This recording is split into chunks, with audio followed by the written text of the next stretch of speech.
Welcome to The Art of Relationships. This podcast is produced by the Biola University Center for Marriage and Relationships. Let's get right into it. All right, so welcome to another Art of Relationships podcast. I'm your host, Chris Grace, and we have a special in-guest co-host today. Extra special. It's Tatum Munivez. Tatum, thanks for joining us. Thanks for having me, Chris. So our regular co-hosts, especially Elisa, my wife, is out sick. She's been sick for like 2 to 3 weeks with this cough, and so she was afraid she's going to cough a lot. The other podcast host that we used many years ago, Tim Muehlhoff, he just never met standards. We had these standards, and it's like, Tim, every podcast you have low marks, so we finally got rid of him. But he'll show up every once in a while. Tatum, however, works here in our marketing department, basically. And what do we call you? Director of Marketing or Communications? I am the Marketing and Communications Manager. Manager of Marketing and Communications. So everybody, welcome to the Art of Relationships podcast. Tatum Munivez. This podcast is, first of all, it goes all over. We love it. We love the fact that you are helping us market this in a lot of different places. And how fun has it been to work on a podcast like this on the other side? Been good, fun? I mean, you kind of came up with a lot of the studio design. That's cool. For those of you not watching on YouTube, which you should, we created a whole podcast studio, which if you watch the video, you can see it. It's been so fun working behind the scenes on a podcast. You would never guess how much work goes into editing one of these episodes. Yeah, but a lot of work. Yeah, no, it's an absolute blast to see something so valuable come together. Yeah, and the reason you're here in front today of the cameras and here is because you're in a place in your life and in your new marriage that is, I think, perfect to answer some questions that we get all the time. People write in, we hear from students, and that is, what do I do, or what should I be looking for before I get engaged? Right. Kind of like pre-engagement counseling, because we're dating seriously, but I just don't know if he's right or she's right. And Tatum, you have been married now to Noah, I know, for about 5 months. Yep, 5 months. 5 months. And so we just thought, we put our heads together, we went, Elisa, let's bring in Tatum and ask some of these questions. So, Tatum, thanks for being here. Yeah. You graduated from Biola. I did. You met your future husband at, I can't remember, here or camp? I met him at Mock Rock. Oh, at Mock Rock. If you can believe that. That's cool. So, hey, go to YouTube, check out Mock Rock. Just type in Biola Mock Rock. It's amazing.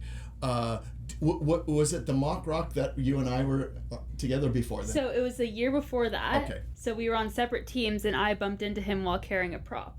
And that is how we met. And that's how you met. Yeah, and we were on opposing teams. We both lost that year. But then we joined forces together on Men of Honor, and Chris was on our team that next year, and we won. We won, man. We won. Power couple. Power, plus man.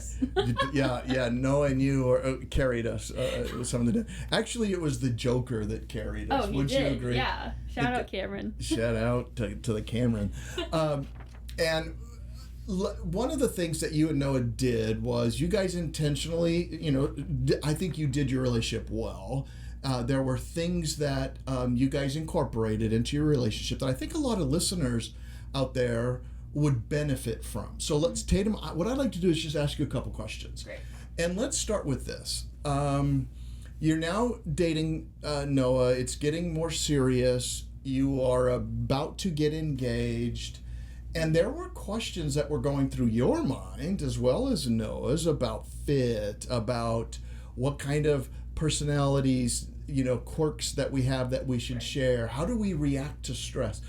What was one of the things that you were most encouraged by when you were dating that you answered yes to the question? Like, what were the big yeses? Let's start with the obvious. He loved Jesus. That's a big yes, right? Yeah. So he loved Jesus. You guys wanted to date even more because of that, but there must have been other qualities. what were some things that were big yeses for you when you were dating Noah? Like, oh, he's just a man of integrity, or I love his humor. What were they? Yeah. So my 3 biggest things I would say is 1, Jesus. It's not just that they love Jesus, but they make me look more like Jesus. And good. so he encouraged me to be more like him. That's great. And it wasn't just a show. It was, okay, he is challenging me in these things and in a graceful way and helping me to look more like our Father. So that was the biggest thing that I've always had on my future husband list. Make me more like Jesus. 2, a big one for me was honesty. And within the first few weeks of dating, he was really vulnerable and shared some really hard things from his life with me that I was like, oh, okay, we're doing this. We're going into this, and you're really honest. And so that was like a huge thing because a lot of our generation isn't honest. Yeah. So what's the difference between being too honest and too vulnerable and having the right boundary? Because one issue that I think couples are going to have to deal with is, do they cross too many boundaries? And here's what I'm getting at. Somebody that's too honest and too vulnerable too early, it can kind of be manipulative a little bit. Like, because it can go, I like this, I want that in a person. So you have to be careful. So he did it well. Why did he do it well? I think that, it was a slow roll. Emotional intimacy is a huge topic that I do feel like students maybe jump into really fast because they're really eager to let's get deep really fast, which going deep is a great thing, but you do also have to, I know this is cliche, but protect your heart because you don't know if they're going to be around for the long haul, right? And so going into it really slowly, what I did and what he did is, okay, I'm going to give this person a snippet of honesty or a peek into my life and see how they respond to it. And if they can steward that piece well, then let's continue. Oh, that's good. That's good. So eventually I want to mention that here at the center, we created something, you had a huge part in this, about 8 questions to ask before you get engaged. Yes. One of those is about boundaries, and one of those is, do they cross them a lot? Are they honest? Can you trust them? Do they guard well? In fact, here's a great question that we ask, and it goes like this. Is the person safe, right, for me to share things? Do I feel safe? But this also maybe, are they setting up good boundaries? Does this person protect my heart, respect my boundaries, and make me feel secure? Yes. What role does safety and security play in a decision that someone's about to make if they're wanting to take that next step? It's a great question, right? Because if you give them a snippet, now Noah did it well. He apparently responded in kind, liked you guys shared that. But he probably also was safe with that. That is, you didn't find out 2 weeks later that he shared this with his buddies and with his mom because of something that you were vulnerable with, right? That would be a red flag, wouldn't it?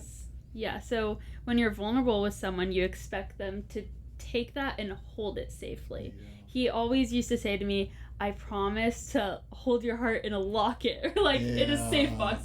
I'm not going to expose it or hurt it. What you give to me, I will hold and protect that. Yeah. So when my wife and I first started dating, one of the things that we did was we shared a lot like you guys did, but a lot of ours was actually letter writing, which was really cool. That's really cool. And in that, I just remember thinking, wow, you can be kind of vulnerable because it also allows you to edit things. You know what I mean? Ooh, I want to say this, but maybe I'll write it this way. Now let me think through it. But I think that safety and security is something you develop, right? And a red flag is if they don't handle that well, or if they go too deep too fast, or they take your vulnerability and kind of maybe don't hold it in a locket as strongly. And that could be a negative, huh? What do you think about then somebody who is dating somebody and they're not sure about that? Yeah. They're like, I don't know if I can trust them. I don't know if they're honest. I think they're giving me all the details, but it feels like they're maybe hiding a little bit. Is that an issue that you should be concerned about before you get engaged? That maybe you're not getting their full heart. Maybe they're struggling with something, and I kind of know they are. They shared a snippet. Yeah. But I don't know the depth. What do you think? Well, I think if you are at the part where you're almost getting engaged, you should expect full transparency and full honesty. And in dating, the little things may seem like little things, but when you're married, they're going to turn into big things. So if they're hiding, like, I don't know, I went out late with my buddies and they're not telling you when they got back, it might seem like, okay, that's a fine little thing. But in marriage, that could turn into something really nasty. That's great. Yeah. Just like really expecting a full truth, and if you have like a feeling of discomfort, that might be from the Lord, just to kind of probe a little further into that issue. Yeah, that's good. So some of these issues then might be couple specific, right? But if there's been a past of, like, there's a little bit of fibbing about how late they were out, or where they went, or who they were with, or if there was maybe alcohol involved, or if they were, doing something that wasn't good or kind, or they were with a bunch of other people, and there's a lot of things. Pornography. How much do you reveal, and are they trustworthy? Kind of depends upon the issues that you faced beforehand. Right. Okay, so good. Great question. Let's try another one that's very important. So in this list that you helped create, there's these questions that we should consider before getting engaged. Let's try those. Have you seen Noah in stress, in disappointment, in conflict? Yes. And is that important for someone who's about to get engaged? And why do you think that's important to see that side of them? Yeah. Personally for me, before I started dating Noah, I knew whoever I marry, I want to see them in every season. Yeah. And that is seasons in the year, but usually within that year or more, you see them in all types of scenarios. Well, that's great. By the way, the seasons analogy is perfect, right? The beginning is, let's think about the beginning of the relationship as like a spring, right? Yeah, spring is like, oh, it's all fun. There's, flowers blooming. This is awesome. Butterflies. Summer is cool. It's relaxing. It's fun. You get to go to the beach in that relationship. And then the fall comes and you start to go, there's a little bit of breeze coming in. I'm not sure. And then you need to see them also in the winter when things, and this is maybe a winter question. Right. What was it? What are they like in this? Because it's going to be a pattern most likely for them when you get married. Yeah. I think that it's really important to see them, especially in stress, in frustration. Does that frustration turn into really negative anger, or does it turn into negative coping things? And just really seeing what they pursue, what is their response, their automatic response, and how they choose to take that really intense emotion. Okay, so for me, one of the things I learned in dating that was something to pay attention to. Yeah. My wife, during stress and disappointment, she's rarely gets overly stressed. We're both pretty kind of easygoing. But she retreats. Elisa, if she was sitting here, would say, yep, my tendency is when I'm disappointed, or we have a little conflict, or I get stressed, it's like, I don't know if I want to deal with this. And it comes from things that she knew about. Well, one of the questions that we had to kind of deal with is, I'm the opposite. I'm like, I want to pursue and talk about it. So if there's a little stress between us or conflict, I'm like, Lisa, man, we got to talk this out. And I think that difference it's great, by the way. It's all, you don't have to be the same in the way you do this. But seeing when disappointment came in was important because it could set up this pattern, right, Tatum, that you guys realized. So let me ask you this. When you're stressed or disappointed, what's your kind of go-to? Do you know, or do you get that stressed or disappointed? Yeah, when I get really stressed, I pour myself deeper into work and retreat from people. Oh, yeah. So because you just double down I double down on all the things, and Noah retreats and takes a step back also from all the stuff. So when we both retreat, a resolution doesn't come right away. No one's pushing that. And so we've had to recognize that. That's how our automatic responses. And we know that's not always the healthiest thing. So we have to make very intentional efforts to notice when that's coming on and really try to fight it. Right. And for our listeners, by the way, there's no way that, Tatum, we are going to call you a marriage expert. Oh, no. Yet. But because that's why, being 5 months, we've been married 95 years and we're still, we call ourselves marriage experience, not marriage experts. But I am neither. We're getting close to. But the point isn't that you have to become an expert at this. You just have to see patterns or tendencies or know that you're going to double down when you're stressed. You're going to just dive into work and you're going to step away. That right there, just identifying that is really important, especially early on, and seeing your patterns. Well, and not only sensing the patterns, but really trying to identify, why do I do that?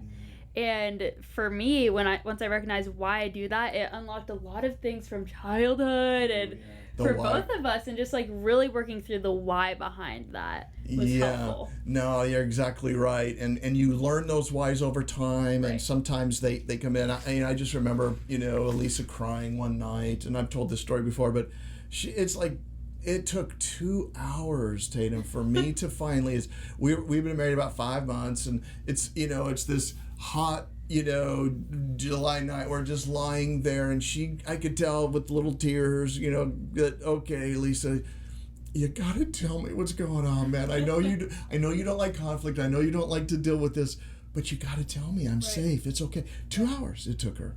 But Tatum, the good news was, I responded pretty well. I owned up to what she said. I think she's talked about, Chris, when you come home sometimes, I feel like I want to be with you and hang out, and you just want to go take the first half hour and be alone, and sometimes it makes me feel like you think you made a mistake. I'm like, oh, no, Lisa, I just need time to kind of just rest and hang out. And anyway, so because it was safe, and we learned that. By the way, the next time, I always say it took her only like an hour and 53 minutes the next time. And Progress. Then it was progress. And then it was like an hour 45. And then now we've been married so long, Tatum, that it takes her like 1 second. I walk in the door and she's like, bam. And I'm like, I miss the old days because it gives me more chance. I'm like, I get a chance to think about and process. Now you hit me with it. You're too good at this.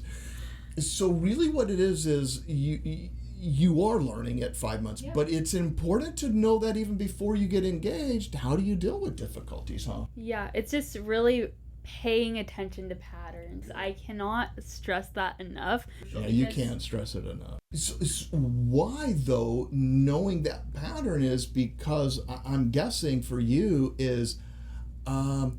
it begins to show me and my heart and the condition of my soul, but the condition of our relationship sometimes, like, why do I always do this when I get stressed out? Those are so important to know ahead of time because it gives you insight into you, right? Psalm 139 says, search me, O God, know my heart. Try me and know my anxious thoughts. Why am I doing this when I get anxious? So it's not just, do they do it well or not well? But sometimes stress is an opportunity to go, what's going on with me? Huh? Yeah, and dating, engagement, marriage takes two. Who can you control? You. You can control you. I love that. Recognizing your own patterns. That's awesome. I love that. So here's another question that is oftentimes we think needs to be asked.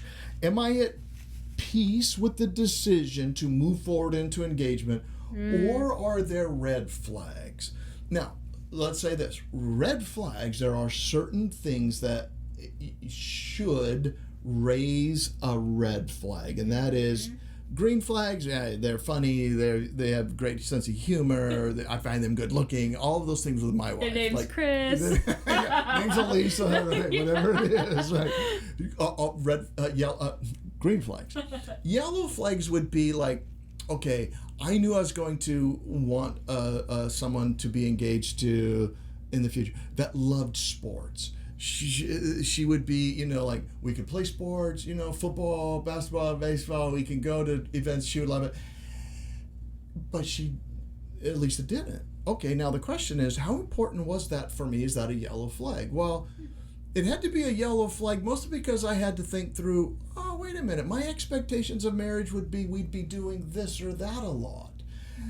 It's just a yellow flag. I needed to look at it. But at the end of the day, yellow flags are, okay. Doesn't super matter. No, there were so many other important things that she Right. meant. Okay, a red flag, however, is, so the question is, are you at peace with this decision about engagement, or are there red flags that you might be ignoring? Tatum, I'm going to ask this, I'm not going to ask this personal question of you, but I can tell when couples come to me, one red flag is they are ignoring how compatible they are because in their relationship they've gotten too close too early, emotionally and sometimes physically. And I believe that research and others have said the same, that some couples that are too intimate physically and emotionally too early in their relationship will misidentify their differences and some red flags because they feel so closely attached. They're not a good judge. So what do you think about red flags and peace and having? Well, feelings are really messy in dating. Especially when you just moved away from home, you're in a new place, new friends, new boyfriend, and the feelings are flying. But there is a huge balance of wisdom that needs to be going into dating. Right. And I will say, in past relationships, I have majorly ignored red flags. And to compromise for those really big feelings. To just try to... Like, this big feeling is there, it must be love, and therefore this will work out. Yes. This is not going to be a problem because he will change or I will change. Or and it was that. It was, he'll change in the future. I'll change him. The Lord, work on his heart. I know you got him. But the patterns were telling me otherwise. That's great. The word you're using, what would be some common... let's say things that you should be looking out for. Somebody's going, okay, well, what's a red flag then? I'll tell you, for me, red flag was when I'm dating somebody and they kind of showed a little bit lack of playfulness. And in fact, when I would be playful and do some things, this person kind of reacted strongly one time. They were a little bit stressed. So we take the first question. and I shouldn't have done it. I took a piece of paper. We're studying it in her dorm room. And I remember I crumpled up a piece of paper, Tatum, and I just threw it at her, right? She's over there studying, and she turned around and goes, Chris, stop. I'm studying. And I went, oh, okay. Well, playful Chris, it didn't stop. Right. 5 minutes later, he takes a piece of paper. I take a piece of paper, and I just wing it at her again. Well, her reaction again was pretty strong. Stop! I'm studying, and you're distracting me. And I'm thinking, that's weird. And of course, I did it a third time, which I regret. Third time's a charm. The third time was a charm. We no longer dated much after that. But okay, a red flag was she seemed to respond not as playfully, but also didn't really handle that very well, and kind of lashed out a little bit. And I knew that's messed up. That is messed up. But I did like her enough to go, I'll overlook that for a while. I'm so glad I didn't, because I think that would be a tough marriage. Yeah, especially because you are so playful. Yeah, and funny. Thanks, yeah. I am playful. And so I married somebody who is just as playful and more funny. I go like this to Elisa. I knew she was the perfect one for me, Tatum. We're sitting at a restaurant. I don't even know if we're engaged yet. We're in a restaurant, very busy, and I just dip my hand in the water, and she's, we're eating, and it's toward the end of the meal, and I just go fling right at her. And she just looks at me. Do you know this, Star? No, I don't. She looks at me, and she goes, oh, I wouldn't do that if I were you. But she had this smile, playful look, oh, that was cute, funny. And in my mind, I'm thinking, I wouldn't do that. It was like a mild, not the threat, but she was drawing the line. I'm like, oh, come on, you don't really scare me. Tatum, I did it again. About 5 minutes later, I just dipped in her and fling. She goes, okay, I'm just warning you. I wouldn't do that if I were you. And I'm no. Oh, at least that doesn't really scare me at all. And of course, a third time's, apparently there's some pattern here. So I did it a third time, Tatum, and I went like this, and I did it. She picked up her glass in front of her and just went wham and covered me with water. we're in the middle of a restaurant and I'm covered. And she says, oh, Chris, it was that much. I'm like, no, it was like that. That was a full glass. I'm covered. And I'm just sitting there stunned. One, kind of attractive, I'll be honest with you, that because she just smiled. And then but on the same hand, kind of scared. Like, what just happened? And I'm like, who is this woman? Who are you? I find that kind of attractive, but you're just smiling at me. And she goes, you would like to know my philosophy? And I'm like, I think all of us in the restaurant want to know your philosophy, including me. She goes, okay. She goes, here it is. I don't get mad, and I don't get even. She goes, I get ahead. And Okay, Lisa. Yeah, man. And so, A, she's playful. B, it's fun. And it was just water. And so from then on, I would do it just once. Later on, something else. She goes, that's one. And I never got to 3 again. Never again. Okay, hold on now. What that meant was there was just this playfulness part to her that I went, ooh, man, she could match anybody. And I loved Green that. flag. Green flag. When you look at ignoring things, what do you see some friends ignoring that you said you did, right? In past relationships? Yeah. I certainly did. What's some of the biggest ones we might ignore that you might find? Like we're different in maybe spiritual values, or they don't maybe, I've heard some complain like, well, he'll get better. Yes. Or she'll show more initiative or so I think the initiative one, or pursue, I know I want him to pursue me is such a common phrase, but for a good reason. So for example, I was in a really a long relationship before Noah, long distance, and super fun story. We were long distance and I happened to be coming home one weekend. Hey, I'm coming home. I'd love to see you. When are you free? His response was, I'm too busy. I'm too busy. We hadn't seen each other in months, mind you. So there's a zero level of initiative or commitment almost. There was no pursuit. Yeah, and that leaves you questioning the depth of his feelings for you, even though he might have loved you deeply and cared, but he was just really, truly busy. But that's maybe not the right way to go about doing it, to express to you that my level of care for you is such I will drop anything. Yes. Because now that's a sign that in the future, he may not be as able or willing to drop everything and give me his all. Right. And this wasn't like it became a pattern.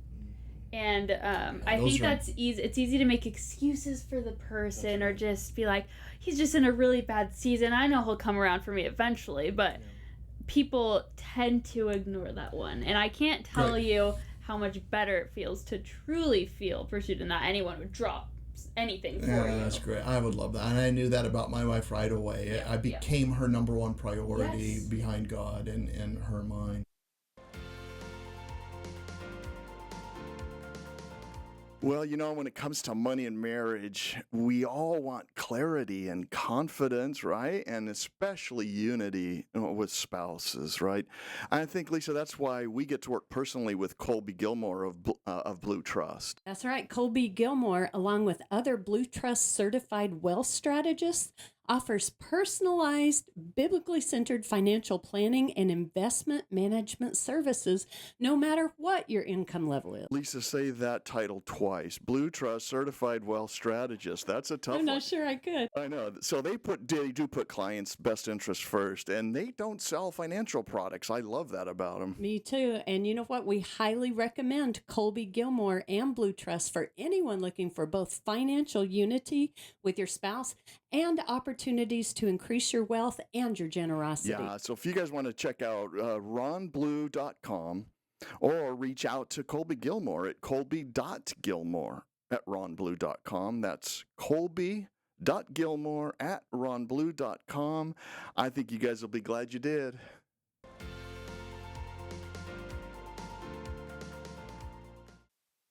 So we're asking these questions, and the questions that I think come up, and the reason why you're a great guest today is because what are some questions I need to consider, or we need to consider before engagement?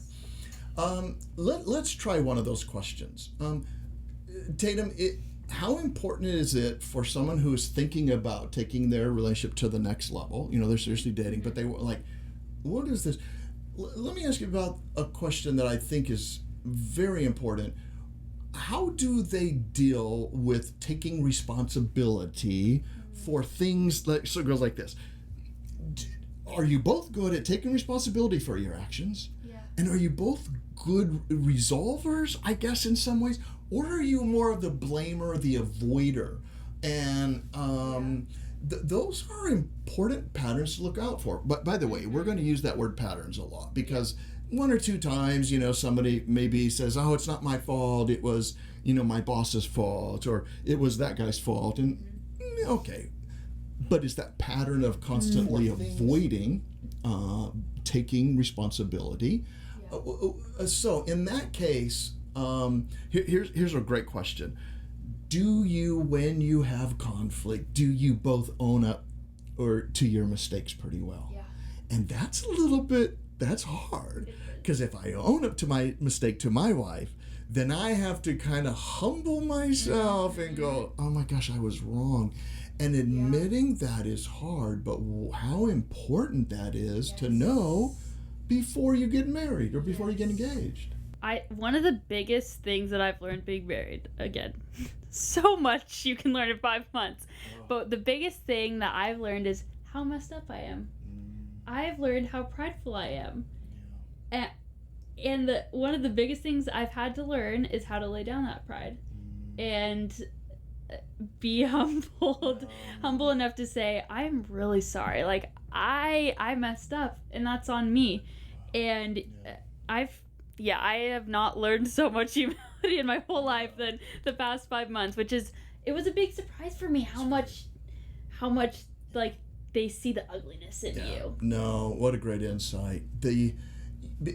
What happens during those early months and that first year to prepare for that before you get engaged, what happens during that time is you begin to realize that you're married to the second most selfish, person in the world. Yeah. You're married to this, and it's like, whoa, what's going on here? Yes. And I think, Tatum, what ends up happening is to be able to say, first of all, I made a mistake. Takes humility, like you said. It takes a lot of self-insight, but it takes the ability to also forgive not just the other person, but yourself, and go, okay, hold on.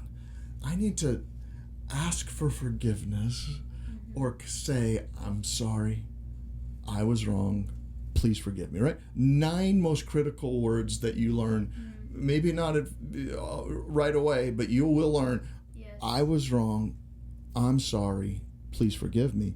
Man, that's hard. It's real hard. Because you have issues that I brought to my marriage that you bring with Noah, and he brings them, and why is it so hard for us to do that, to admit mistakes? Or you said you know there's stuff going on. Yeah.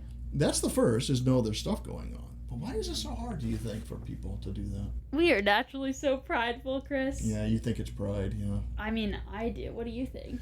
No, I think it's pride. I think you're prideful. I think you're right. I'm the worst. Prideful employee, prideful wife. Yeah. See, it's not my issue. I'm not prideful. I just have a lot of self-confidence, and it's really other people's sin and struggles. At least she'll. No, it is. I guess it is a sense of fear of disappointing. It's both a pride, but fear of not living up to something that really, for me, is, oh my gosh, that means I'm not as good as I thought. Yeah. And to admit that is like, oh no, now she's really going to not like me or evaluate me or hold me on the pedestal if if I'm this mistaken. Yeah. You know what's so interesting? When we first got married, Noah was like, I'm having to come to terms with that. You're not perfect. And I was like, you thought I was perfect before? Like, ooh, you're in for a treat. But I was just like, that's a big one. Like, he's now seeing the ugliness, and I can't keep up this facade or whatever he thought it was. It's like, I'm not perfect. And they're saying all that when you take ownership. Yeah, and so here's the question that you should ask before you get engaged. How does the other person respond when they've made a mistake, when they're not perfect? Do they run, hide? Do they blame? Do they say, oh, well, if you would be nicer, well, you're the one that caused me this, or if you weren't so late, I wouldn't get so mad. I'm sorry you feel that way. Yeah, that's right. So what a great question to know. And the only way you can know that, by the way, is like you said, if you go through these seasons, right? Spring, summer, fall, and winter in your relationship, and you start exploring these. By the way, premarital counseling, how important is that? It is vital. Research shows you can lower your divorce rate, your chance of getting a divorce, by 31%. A guy named Scott Stanley, University of Denver, Harold Markman, University of Denver, all said the same thing. You can lower your risk of divorce. One of the best lowerers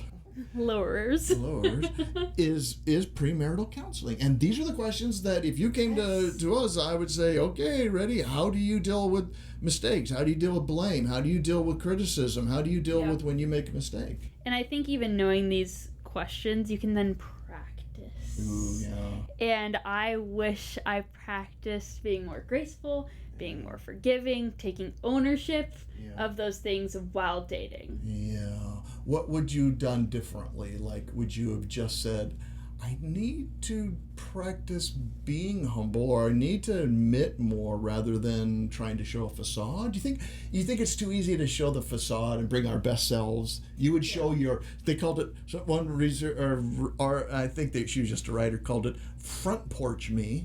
You used to sit out on the front porch a lot, and you see all the neighbors. Well, when you're on the front porch, you're going to act your best, But back porch you is when no one sees what I do and how I treat my wife, my kids, the neighbors. It's that back porch that no one sees. Is that what you're talking about? You would bring more of your stuff? I think I would just, it's not so, I mean, when you're dating, you only see each other once or a few times a week. Now I'm seeing Noah every day, and like I'm bringing, like if I have a tough day here or whatever, I'm bringing that stuff home. It's not like I can just go process by myself or with my mom. Like I'm processing with him, and he's seeing all that stuff. But not so much that, but just like when I offend him or hurt him, just being like, hey, I'm really sorry. I struggle with this thing. I struggle with that thing. And being really honest there, instead of just being like, yeah, I'm sorry you feel that way. That sucks. Like that's one way to ruin an apology real bad. But just starting that ownership and exploring the why behind that when you're dating. Oh man, I love that. Great pattern to look for before you get engaged is how does a person own up? And do they blame? Do they shift? Are they able to say what you just said? Man, I can tell I hurt you, and I'm really sorry, or I offended you, and please forgive me and help me to work on this, and let's talk about it. Here's another one. Are you genuinely attracted to this person, or are you just afraid of being alone? I'm getting older. I'm about to graduate, or I've graduated. I'm now in my late 20s, and I'm afraid of just being alone, and this person just is conveniently there. They have a lot of the good qualities. Man, if you're in that position, you better start asking some deep questions. Are you just afraid of being alone? Or is this something that is genuine and strong? What do you think? I think that a lot of people, even at Biola, I hate to say it, settle. I think they settle out of fear of being alone. Maybe like, oh, my parents like him. He's this, that, and the other. He's a Christian ministries major and whatever it is, but they settle out of fear of being alone. Maybe all your friends are engaged or whatever the case may be. It's easy when it's convenient. Yeah, the word settling, it's a scary word that you need to ask. If you find yourself wondering if you are or not, I think there are some questions to ask, and that is, to what degree are you dealing with your loneliness, and are you okay being single, are you okay with God? Like, if this is what he called me to, I'd rather do this than make the mistake of settling, right? And that's an important question. It is. Are you in a place where you love God so much and you're like, you know what, God, I want to be married. I have a desire. You gave me this desire. But I'm okay because I know that you've got me and I want to be with you. I don't want to settle. Oh, how do you know? What are some signs? Are there anything that you would say? Like, here's one. Ready? Am I choosing this person out of love and compatibility, or you fear singleness? Or are you just choosing this person out, like you said, comfort or pressure from your parents? Or is convenience. Convenience. Or it's because we really are better together. We make each other better, and I'm highly attracted to them, or what have you. Tough questions to ask. I think the biggest thing, and I even said this in my wedding vows, is, do they make me more like Jesus? Yeah, that's a great And question. genuinely ask yourself that question. Not just like, oh yeah, sure, we do Bible studies together and that's good enough, but do they actually make me look like Jesus? Do they push me towards holiness and all that good stuff? Because if you can't answer yes to that, I wouldn't want to live a life with them. No, that's great. One of the coolest things when you've been married a long time is being able to watch your spouse grow in their love for God and know that that's first for them. So in my marriage, my wife's love for God is supreme and important.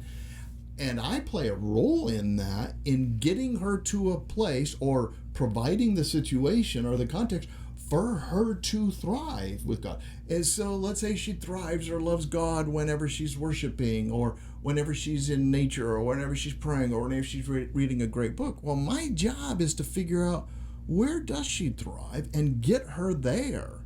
Maybe it's, again, if it's worship and singing, then we need to be in places where she's worshiping and singing, right? And making sure that is for her available and accessible. And so we've had to learn that. We've had podcasts on that about spiritual temperaments. Go listen to that one if you want, on what is your spouse's spiritual temperament. But are they making you more like Jesus, right? That's a really important question. Yeah, and not in a legalistic sense by any means. Just like, am I producing the characteristics that Jesus portrayed in the Bible because of my time spent with them? Are you more kind? Yeah. Peaceful, joyful, right? We have that fruits of the Spirit. We have all of those listed there. Let's try another one. This says, am I willing to love this person who they are right now, or who they will become?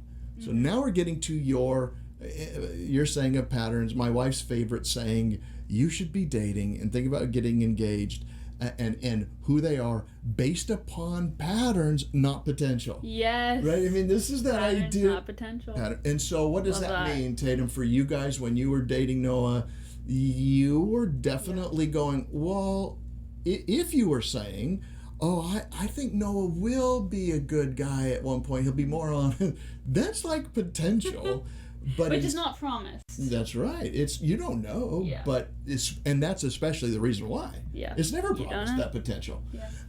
How important is that for couples to consider before they get engaged, and how do they know that? How do they know that they're looking at a pattern rather than a potential?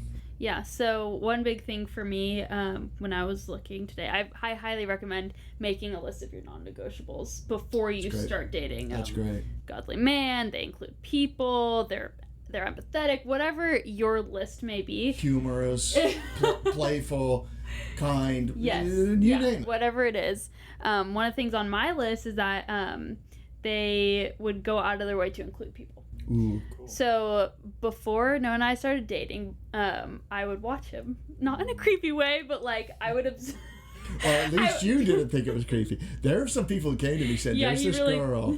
And Noah said, man, it's a little creepy. Yeah, she's watching vibes. it. Anyway, so keep going. No, I would just watch him around campus, observe him, and there was one day that there was a guy on his dorm floor sitting alone, and him and his buddies were going to lunch, and he went outside his group and just say, hey, like, do you want to join us for lunch?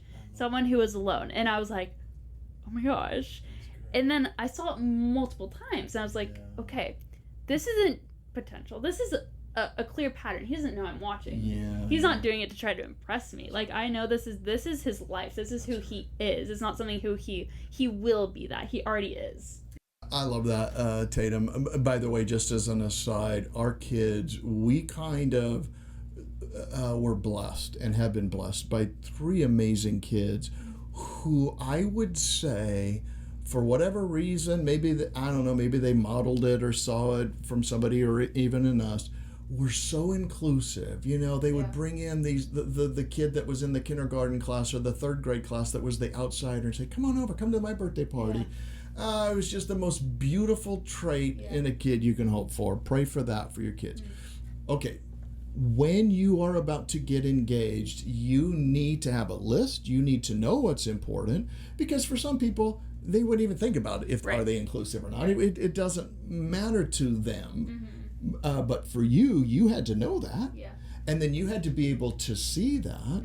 And then you had to say, this is what I want in someone. And love right there and accepting them for who they are, knowing they may never change. Yeah. What's the, great counseling, I think, for some is, are you comfortable marrying this person today, knowing they might not ever change? That is it. Will you be okay? Or are you wanting to get engaged and marry them, hoping they will become more of a pursuer, more of a leader, more of a helper, more of a, whatever the trait might be. She's going to one day be more kind to strangers, but right now she's a little bit rude to them. Like, really? All right, let's talk about that. Yeah, and it is a red flag. That is a red flag. I think you're right. All right, let's try one more.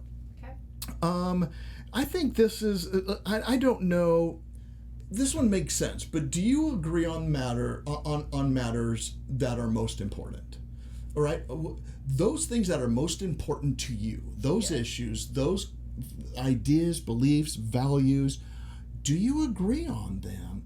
And what level of difference, and then in what area of value? This, by the way, I think this is so important, Tatum, that you guys, I know you and Noah, you thought, wow, we're pretty compatible, and in fact, we agree on, you don't have to agree on everything. Right. But this is probably why we're seeing fewer and fewer marriages. I don't know if you know this. You used to find values like spirituality, like Catholics wouldn't marry Protestants. Back in the 40s, 50s, 60s, I mean, those were big deals, right? Somebody who was from a small town may not want somebody that's from a big town. Let's say they're different. You know what today, almost everybody says that is almost a void or a gap that's not bridgeable is politics. If someone's Republican and someone's Democrat, you almost always find that is a gap that's too big. That's amazing to me. But but what it maybe is a reflection of, we don't have time to get into it, could be, well, when I have a certain value that I hold, if I'm, let's say, a Democrat, I have these things that are common to Democrats, and Republicans might have different. Well, here's the question, though. On matters like that are most important, do you agree? What would be some of those that you and Noah definitely had to agree on before you were able to say, let's get engaged? Yeah. Well, I think there's your typical ones, like your relationship with God. Do they have one? Do they like have at one? the most basic level, they have a relationship with God. Are they pursuing Him? Having children. So if you're with somebody who's like, man, I want 5, and she's like, or he's like, I'm not sure I even want any. Yeah. That could be a big flag right there, huh? But even location. Where you want to live. That's a big one. If overseas, they're like, the coast, small town, small state. Yeah. For us, a big one for me was like, I really want to have an open house. I want people to be able to come over whenever they want. Some people are really closed off and they want their home to be kind of like a safe space. That was a big one for me. Yeah. And those are values that obviously range from kind of important to essential. Right. So maybe the open house, what if Noah said, I don't really want that. He had all the other ones, that would That'd be okay. That would be a yellow flag in my book. Like it wouldn't be make or break, but it was still important. So then it sounds like, Tatum, one of the things, if a couple is thinking about engagement or taking their relationship to the next step, they really do need to think through, what do I value, but what do I want in another person? And if they don't want to have kids, how important is that? Right. If they don't share my faith of going to church, not just on Sunday, but Wednesday night, and you're involved in the men's group, and you lead a Sunday school class, they're like, I just want to attend. Like, okay, are our values different? Well, and I think that's why it's so important to make that list ahead of time. Great just advice. To know exactly what you want. Good. You made a list. Yeah.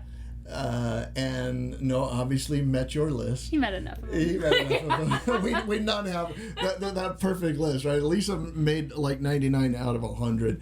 And did she love the Denver Broncos? I'm like, Lisa, how could you not know who this team is? And you kind of heard of the Dodgers, but who are the Dallas Cowboys and why? So she switched her affinity from the Cowboys to the Broncos, and I went, I'm marrying you. But she knew how much it mattered to you, and then she memorized all the players. Yes, she knows all the players on the Dodgers starting team, starting lineup.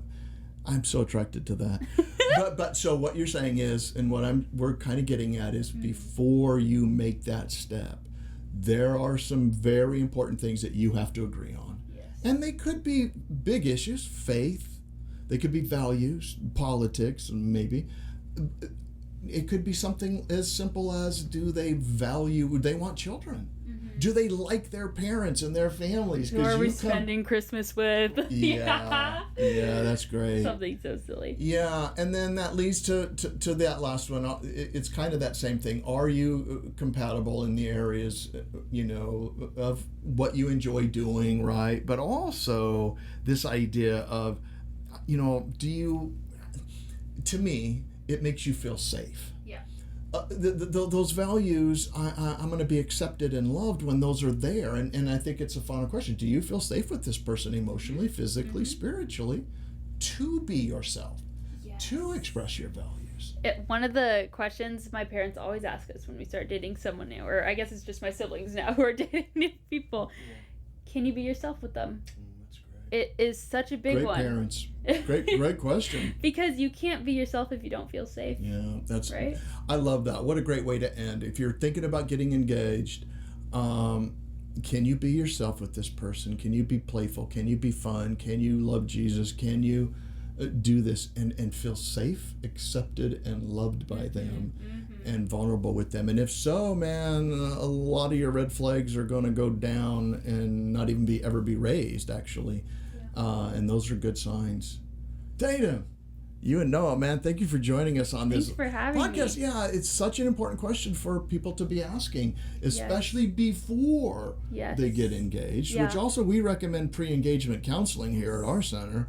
Which is hosted every semester. Well, we have groups here at Biola, and if you're not here in Southern California, you can still check out some of our resources. Right. In fact, Tatum, tell them where to go if they want some more resources from our center. So you can find this list of questions in the show notes below, plus a few extra ones.